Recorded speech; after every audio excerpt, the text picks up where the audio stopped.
One of my most favorite parts about being in Honduras was seeing God's beauty every day.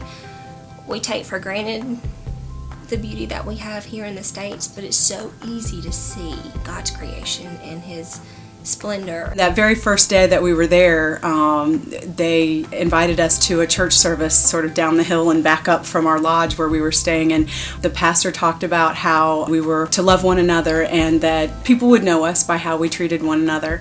Then he invited the whole congregation to the front, and when they bowed their heads, they outstretched their arms and just prayed over us. And it was the most moving thing, because here we thought, we're going to come and we're going to bless you people with our presence and, be on this mission trip. And it was completely turned 180 on us. And we were the ones that were definitely blessed and just welcomed with open arms there. I think it was great to just hang out with the mission kids, because even though they knew nothing about me, they would grab my arm and try to teach me things that go around the house. It wasn't about how many brick we laid, and it was very humbling for me to be sick, because I think I had given myself expectations as far as what we were going to accomplish.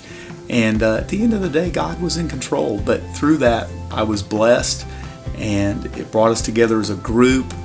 People loving one another. My favorite thing, besides the kids, would have to be how much everybody bonded. When we were going to our first Bible school and we're watching the kids run behind us, we're on the bus and we're watching the kids run behind us, so excited to see us.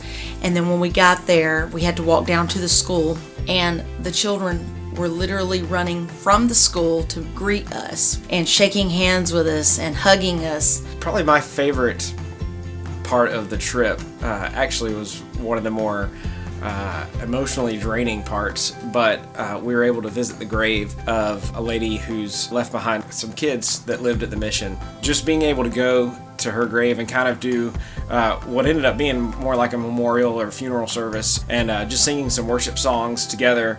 And we had one of her daughters was with us. Just watching her as she experienced these Americans who didn't know her mom, didn't know her, but yet were allowing her the opportunity to grieve her mother and celebrate her life as well, was just extremely significant to me. My favorite thing was connecting with the kids and shining God's light, even though that you couldn't speak their language. I thought it was really cool how they knew I was teaching God's word to them even without saying a word, just watching me.